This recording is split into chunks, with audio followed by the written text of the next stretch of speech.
The principle still sticks, our heritage is mixed. So any kid could be the president. You simply melt right in. It doesn't matter what your skin, it doesn't matter where you're from or your religion. You jump right into the great American melting pot. Great American melting pot. All right, welcome back, A-Push Scholars. We're going to finish the last chapter for period 2, 1607 to 1754. We're going to do the first half of chapter 5, 82 to 92.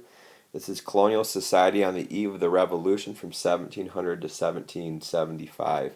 Here's the quote: "Driven from every other corner of the earth, freedom of thought and the right of private judgment in matters of conscience direct their course to this happy country as their last asylum." And this is from Sam Adams. We'll talk a lot more about this important person in A-Push. He said this in 1776, basically on the eve of the Revolution with England.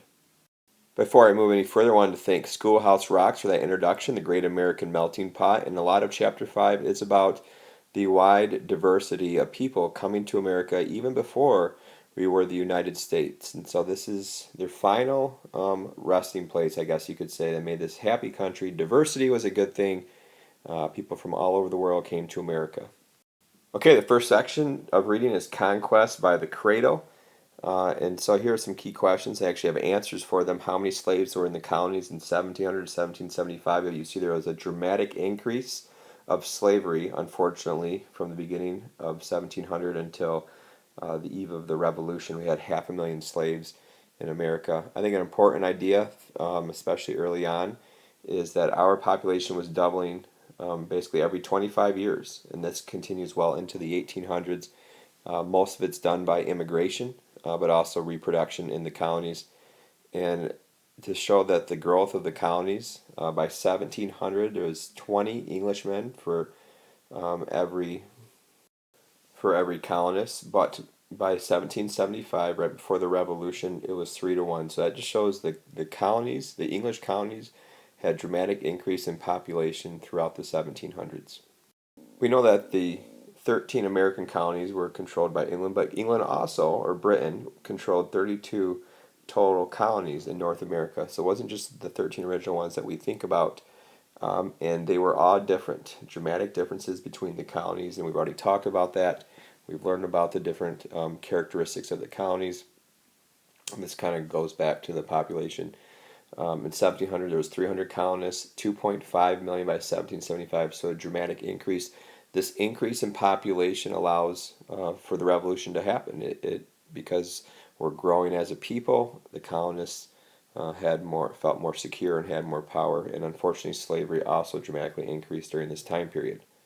The next section of mingling of the races kind of ties in with the song, the introductory song about the Great American Melting Pot, how there was a wide range of people, not just English, coming to Americas. And here's some key questions in this section. The two biggest non-English groups in the colonies, Africans was the biggest ones, and unfortunately most of them were slaves, but also Germans and the Scots-Irish, and we'll talk quite a bit about the Scots-Irish. They're a unique group of people. Speaking of the Scots-Irish, they had some unique characteristics. They were Presbyterian, and we'll talk about religion later in this chapter when we get to the First Great Awakening. The Scots-Irish were Protestant, like most of the colonies, but their religion was Presbyterian. And they lived in the back country in the hills close to the Appalachian Mountains, and they were frontiersmen. They also liked their whiskey, liked to make their whiskey, and that's actually a key component of A-Push later on. And the Scots-Irish really, really hated the English. And so when we have the Revolution begin in 1775, the Scots-Irish are all about it because of their strong dislike for the English. And finally, we need to talk about a couple of rebellious groups called the Paxton Boys and the Regulator Movement. Now, these two movements did happen after 1754, so they're actually outside period 2, but our book includes it during this time period. And so these groups were from the back country. Most of them were Scots-Irish, and they rebelled against the authority, especially the Eastern elites. Okay, so they were against that during this time period. Okay, so continuing this section again, colonial America was a melting pot even before America became a country. And most of the colonists did speak English, but there were a lot of different ethnic groups. We talked about the Germans and the Scotch-Irish, and here's some other ones that were included. In the introductory music, they talk about the French and also the Dutch. We know New York was settled by the Dutch.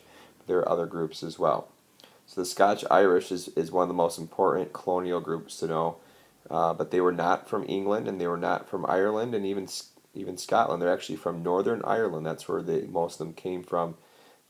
Today, most of Northern Ireland is actually part of Great Britain, but these groups did not like the English, and they also were not too fond of the Catholics either. So they were against a lot of different groups of people. We already talked about the religion was Presbyterian, and they lived in the back country of the colonies, and they were big into making whiskey.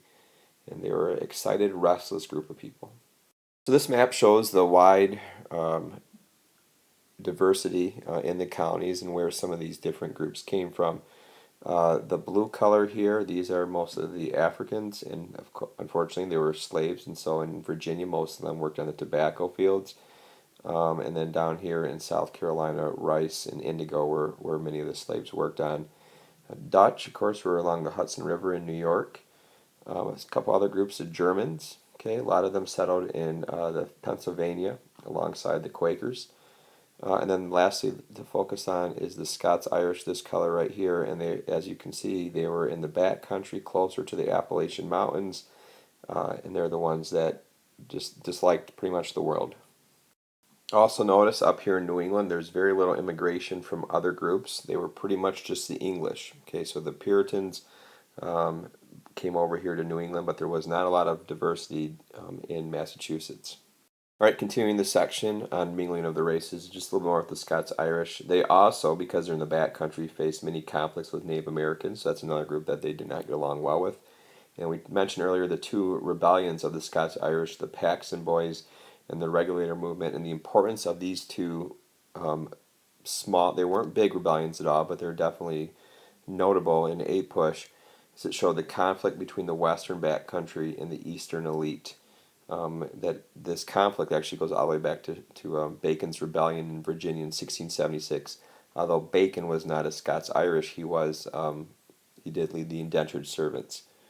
And again, many of these Scots-Irish would join the revolution. In fact, a president comes from Scots-Irish ancestry, and that was Andrew Jackson, and he was considered one of the toughest presidents in American history. Okay, the next section is the structure of colonial society, and so just a couple of key questions here. What two words describe the 1700s in the American colonies? Equality and opportunity. Okay, there was so much opportunity mostly because of all the available land, and there was not a big division between social classes in the colonies, except in the South we did see a bigger division between the wealthy and the poor, especially because of the slavery and the very wealthy planters. And that kind of ties in the second question. The South did have the biggest difference in social class. And why did that happen? And the headright system is a very important term in APUSH. Basically, it gave the planters more and more land for bringing over the indentured servants. And because of that, the lower class was very poor. The slaves, of course, had no rights, and the indentured servants did struggle to be successful. All right, the next section is the structure of colonial society. And this was mentioned again earlier from the previous questions. There was overall equality in the colonies and definitely some opportunity because of the availability of land.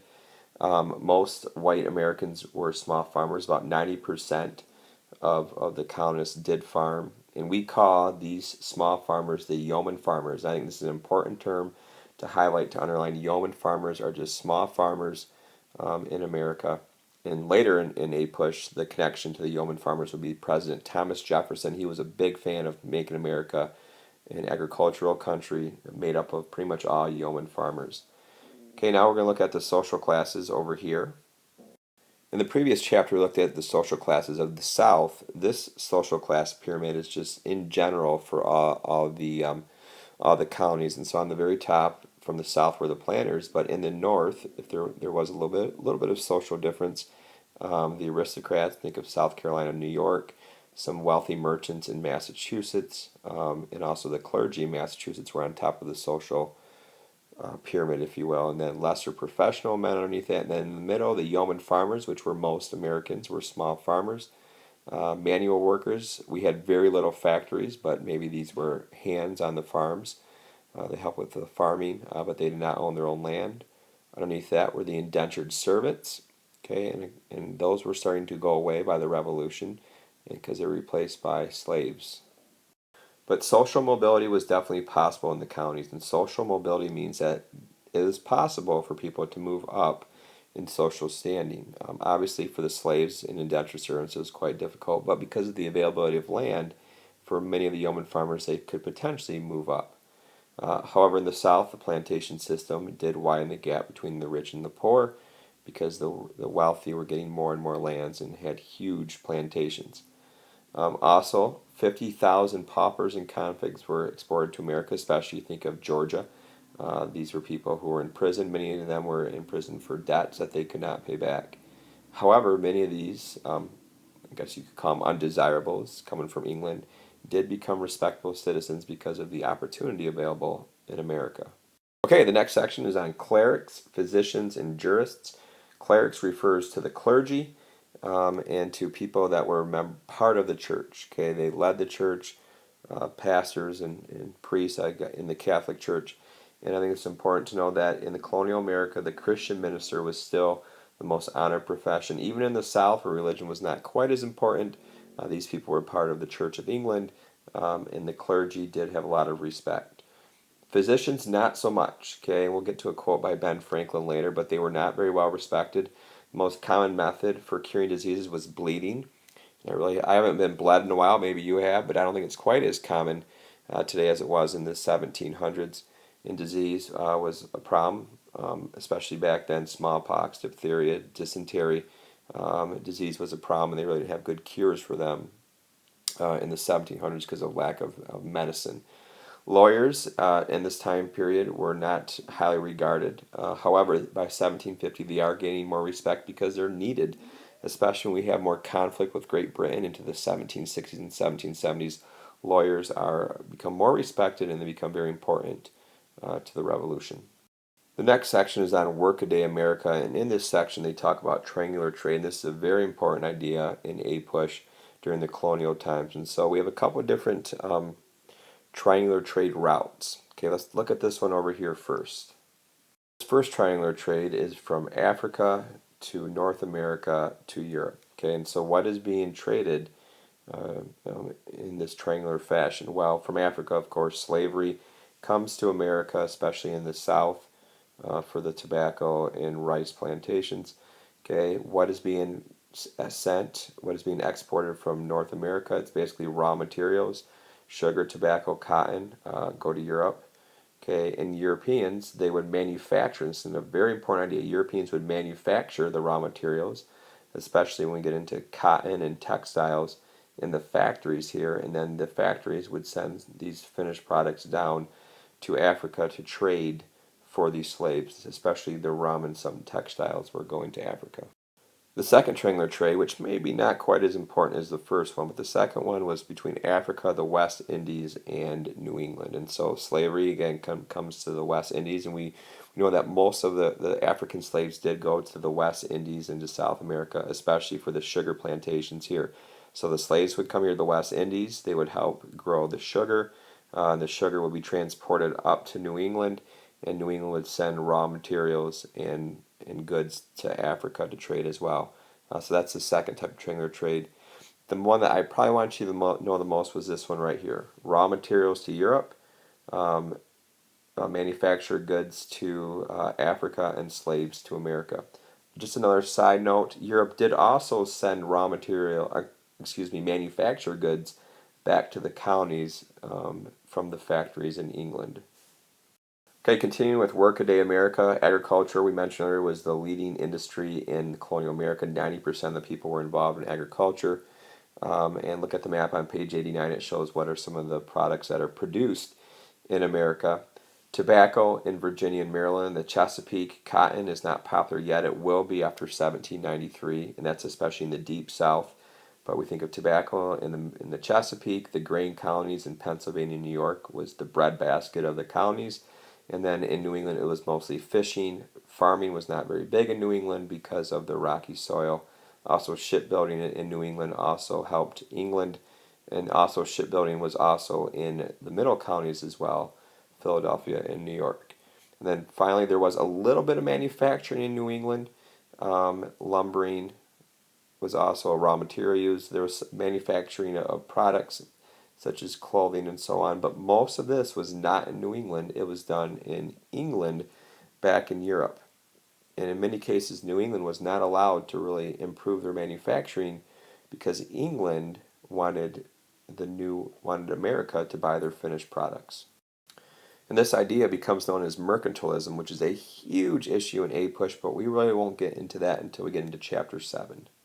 All right, continuing with Workaday America, commerce is also big in New England in the middle counties. So trade, that's what commerce means. Trade is really important for the people along the East Coast in New England, especially Boston and the middle counties, New York. We already talked about triangular trade, the importance of it, and this is kind of just a review of what each region received from the triangular trade. And on this page is actually a specific product we'll kind of look at for the triangular trade. We're talking about in New England, the skipper of the ship will have rum, and then they'll bring the rum down for slaves in Africa. Okay, so rum would go to African people, slaves would go on the ships, and they would send them to the West Indies, and for molasses. And this molasses was brought up to New England and manufactured into rum, and then the rum again is sent back down to Africa. And if you're confused by this, so am I. Okay, I think this map does a better job of my explanation. So again, slaves come from Africa to the West Indies. In the West Indies, they cultivate molasses, and the molasses is sent up to the counties, especially to New England, where they would manufacture the molasses into rum and go back to Africa. The problem here, or the people that did not like this, was England. Okay, England would manufacture rum for Africa. They felt cheated and left out, so they're mad about this. So they said, hey, we're going to pass a law to stop this molasses trade. Part of the reason why we mentioned molasses in rum is because there was a law passed by England in 1733 called the Molasses Act. You need to know this, highlight the Molasses Act. Basically, the question we have here is how could the colonists sell their goods to make money to buy what they want in England? Okay. And so the answer to this question is the colonists wanted to sell their goods not just to England, but also to Spain and to France and to other countries. So that's what they wanted to do, but England did not like that. They already had the navigation laws in place, but England passes a more tougher restriction on the colonists, especially dealing with molasses. If you watch the John Green crash course, he doesn't call it molasses, he calls it something else, but we are going to keep this appropriate for school. So if you remember from the previous chapter, there was a key term that described the British hands-off policy during this time period, 1690 to about 1754, and that was called salutary neglect.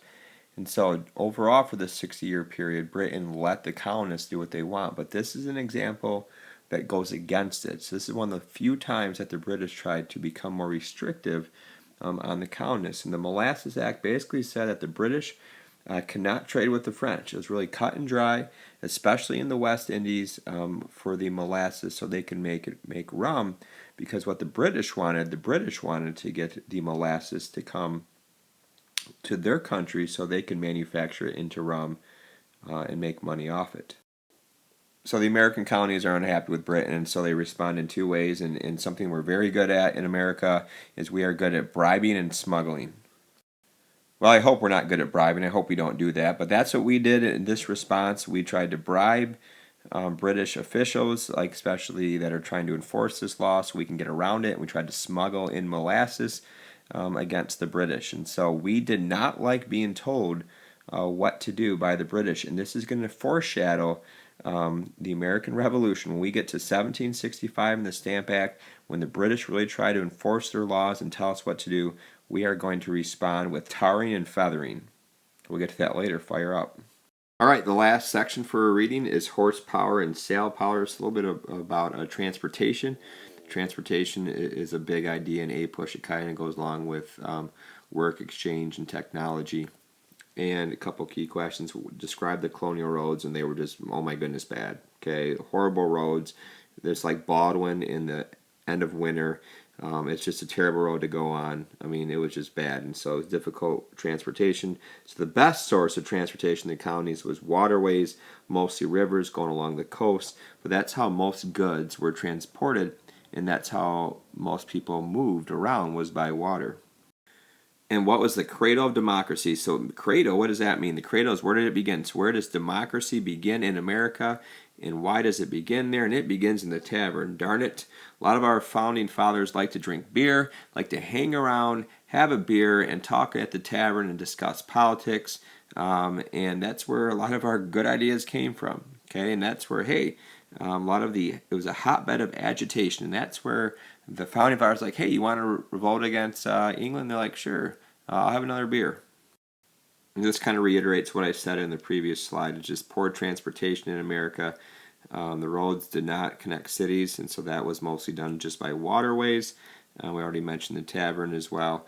Interesting side note is our first postal system is established in the 1750s, and it's pretty slow and infrequent. No comment. And finally, I always want you to look at the documents as you read. Look at the maps and the portraits in the documents and the texts. And Ben Franklin, bless his heart. Okay, how did he feel about doctors? This is a quote from Ben Franklin. He said they're worthless. He said God heals and the doctors take the fee. So medicine was very, very behind during the 1700s. And just to reiterate some important points, what is the main import the colonies received? So what did we get from England and Africa? In England, we got textiles, so that means we got manufactured goods, especially with clothing. But by the 1790s and into early 1800s, America, especially in New England, want to start making our own clothes, and so we start to develop the textiles after the Revolution, especially. And then, unfortunately, from Africa, we received large quantities of slaves.